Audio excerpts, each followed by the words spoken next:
But I do pray for you guys. I always pray for my students. All right, so here we are. I promised we would break out the inseparable prepositions, and here they are. These are the ones that cannot stand alone. They're not like me, who can be by himself, right? They have to be prefixed to a word, okay? Only exist attached to a word. So beit, kaf, and lamed. There they are, okay? And you already have the meanings, so you don't have to stick too long on this slide. But if you're taking notes or want to do a screenshot, I can wait for a second. I got it. All right, you're going to get the video anyway, too. We're doubly recording it. Okay, so here are some nice examples. This I took from the Weingreen textbook. This was the text that my rabbi used with me. I used to teach out of this, just teach straight out of it. We didn't do any immersion or anything like that. And it is a fine textbook. The only problem is it's originally from the 1950s, and there was not a lot of computers used for making textbooks back then. So the Hebrew font is not great, right? This is kind of a reproduction, so it's a bit better. But yeah, all right. So, all right. So here's some words. Melech. If I want to say to a king, lemelech. In a king, bemelech. As a king or like a king, kemelech. A man, adam. To a man, le adam. In a man, be adam. As a man or like a man, ke adam. All right. The problem, so we see we always like to put a shewa under the inseparable prepositions. That is their, mamma mia, go back. That is their preference, right? Shewa, shewa, shewa, okay? So they try to have a shewa under them, and then we connect to the rest of the word, okay? Boy, that orange isn't great. Let me change colors. All right. But what happens if the word starts with a shewa? Remember, that's not allowed. You're not allowed to start a word with two schwas in a row, right? You're violating a rule. It's okay in the middle of the word, it's good in the end, but not at the beginning, right? So what happens is, this schwa, we do compensatory lengthening. He lengthens from the non-vowel schwa to the shortest vowel that we have, which is a chiriq, okay? This one here. One single dot, okay? So, for example, the name Shemuel, if I want to say to Samuel, I say li Shmuel. See? Notice he lengthened to a chiriq. It's called compensatory lengthening. That's what this process is, if you care to look it up in a grammar or something. In Samuel is Bishmuel. Be careful. Some people, they want to say Be Shemuel. No, it's Bishmuel. If the word for kings is Melachim, then two kings is Lim Lachim. In kings, Bim Lachim. As Samuel, Kishmuel. As kings, Kim Lachim. Kim Lachim. Okay? You're with me, right? So, yep. So, so will you be talking about the accent mark that's in Melech, or is this just basically we're focused on prepositions, not so much about with the accent mark, like instead of where Melech, for an example, that accent mark there means the emphasis technically is on this, not the last syllable. Yeah, I should point that out. Good point. Yeah. Go keep explaining. I'll circle it. Okay. And so when we see that accent mark, normally or usually the accent's on the last syllable unless this accent mark is there. And when we see this accent mark, lets us know we emphasize the syllable under the accent mark. Exactly.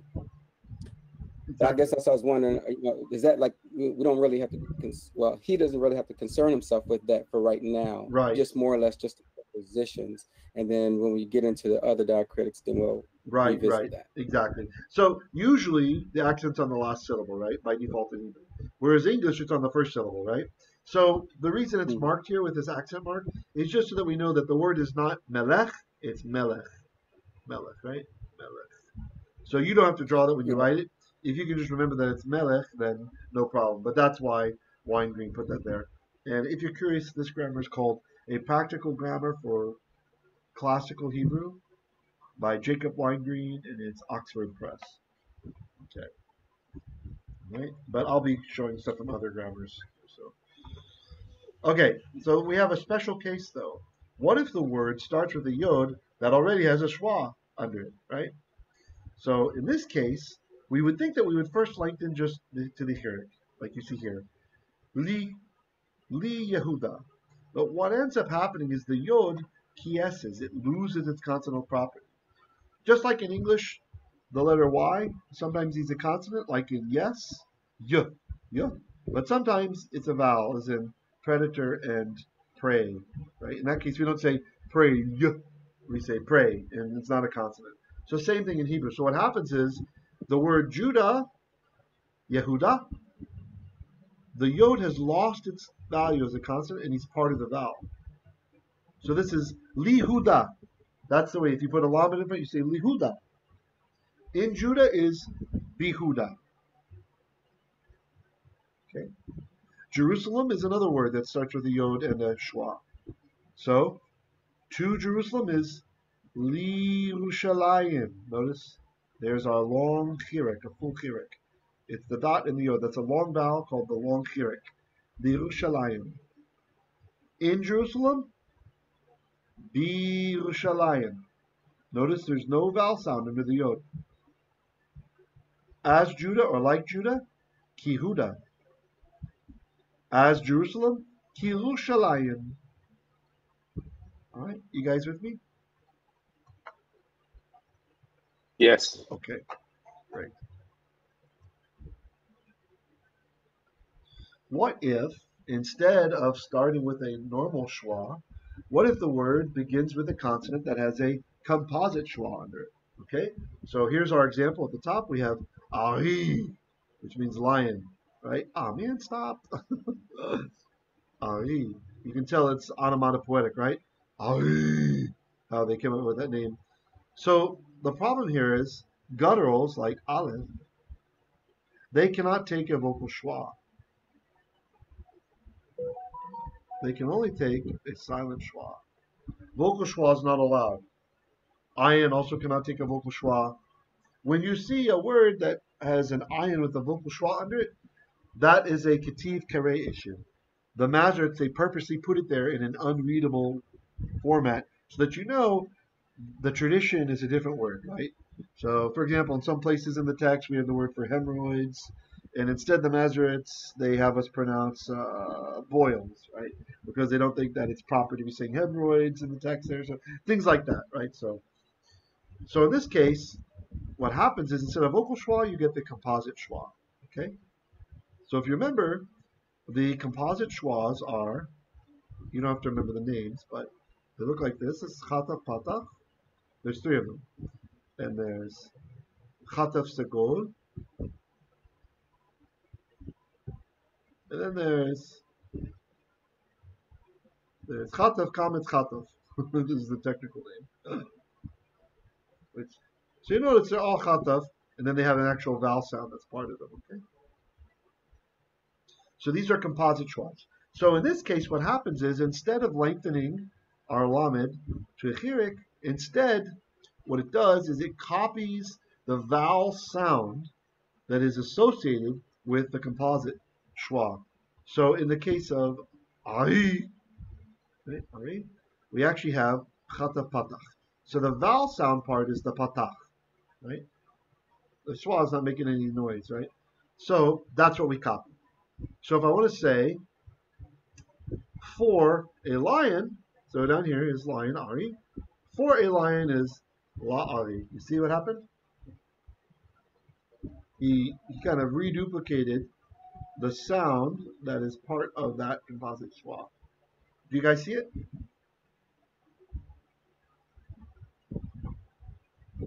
Are you with me? Yeah. Okay, Yeah. okay. So it's Good. so if I'm looking at the the pattern, it's basically just copying. Exactly. Okay. Totally, that's what's going to happen. And look at the one underneath. So here, the way we see Edom is Edom, and it has a composite schwa. And you're right, it's just going to copy the gold part of it. Right? So le Edom, to Edom. In a lion, ba'ari. As a lion, ka'ari. In Edom, be Edom. As or like Edom, ke Edom. Okay?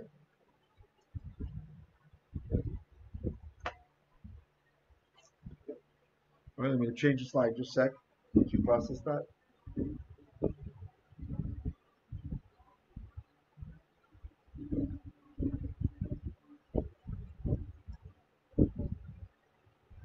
All right, we got one more weird one to work through.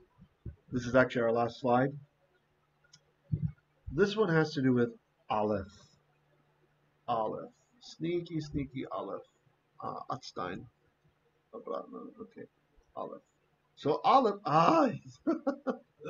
Why won't it let me draw on the screen? I'm not touching with my hand, just the stylus. There we go. You call Olive sneaky, so that's what it's doing. You're right. Yeah, you got me back. so aleph also kiases like the yod. So it's kind of weird. Though this letter, it really originally was like kind of a stop in the sentence, like kind of like in the word attack. We say attack. There's a little bit of a. That's what aleph originally was. It was that kind of sound, right?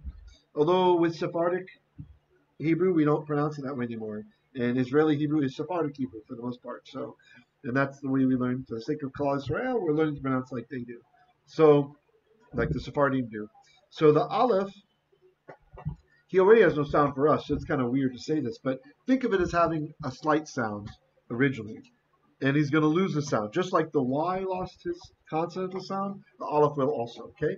So this happens, for example, in the word for God, right? So we have Elohim. So he's got a composite schwa and an aleph, right? He's got both going on, okay?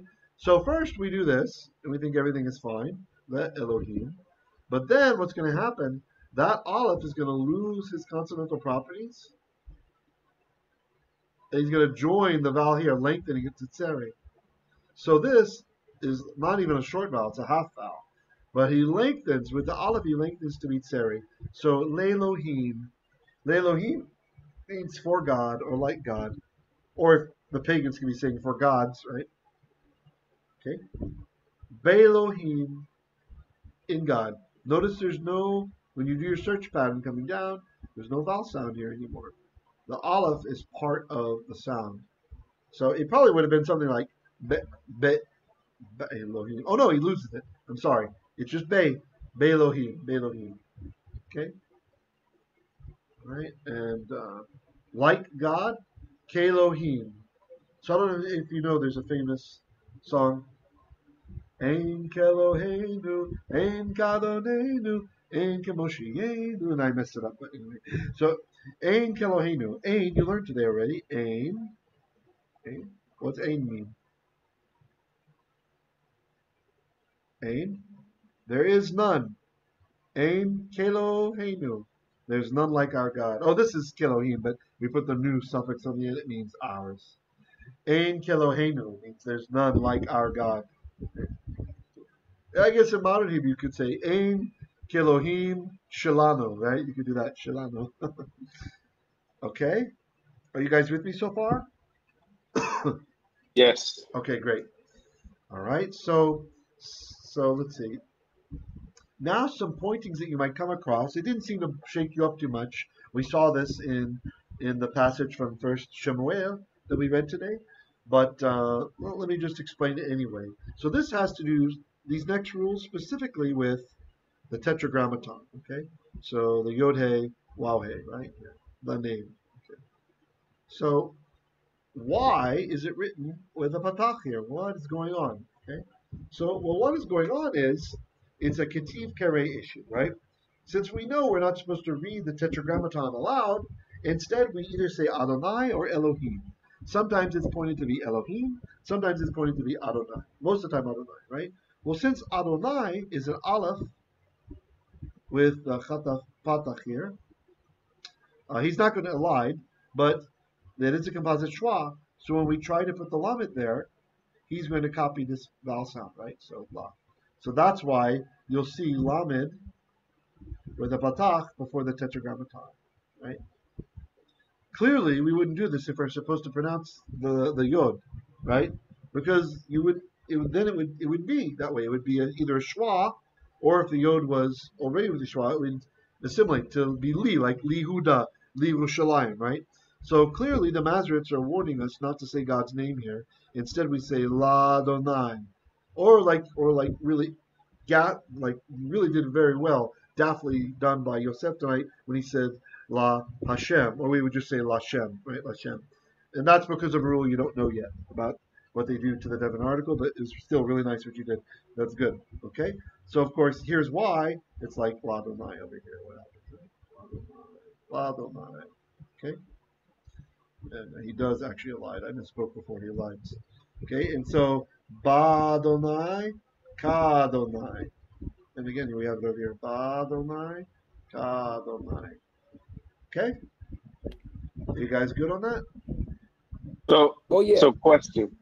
So basically, they're just taking the vowel pointing, but you don't see this in the text as a replacement. Exactly. So this is and the reason that he writes here ketiv, it's from the Aramaic word. Actually, would have been ketiv, right? But ketiv, which means it is written. It is written. The Jewish Aramaic word, right? And so we have ketiv. It means the text is written as, in this case, Yod Heh Vav Heh. Or like I told you, there's other things in the text. Sometimes, for example, oftentimes you'll see there's an alternate spelling for the word he. For the word she. She in Hebrew is called he, right? But oftentimes the text writes it like this. So it looks like it's who. And so that's the ketiv form. It is written as who, but it is read as he. The kare form, how it is read, kare. It's read as kare. So it is written it is read. Yeah, so exactly right. So even though Yod Heh Vav Heh is written here, it's read as if it's Adonai, and that's why there's a patach under the lamed, right? You'll see it's different if it's to be read as Elohim. Well, first of all, the vowels will be different on the Tetragrammaton for Elohim. You'll have the vowels for Elohim instead. And then also this will behave differently too, the lamed and the beit. You're not going to have an ah underneath it, right? So instead you'll have that sere, like we had up here, right? So if we have the Tetragrammaton, Yod, Hey, Wow, Hey. And I want to say, but it's actually supposed to be meaning Elohim. We read it as Elohim in that case. The tradition is Elohim. And I would say like, then I would say ka, and there'd be a tsere underneath. Right? It's not going to be the patach. The patach is only if it's supposed to be Adonai. So that's just kind of a nifty way you can see. So ke Elohim is how we read that one. Okay? Great.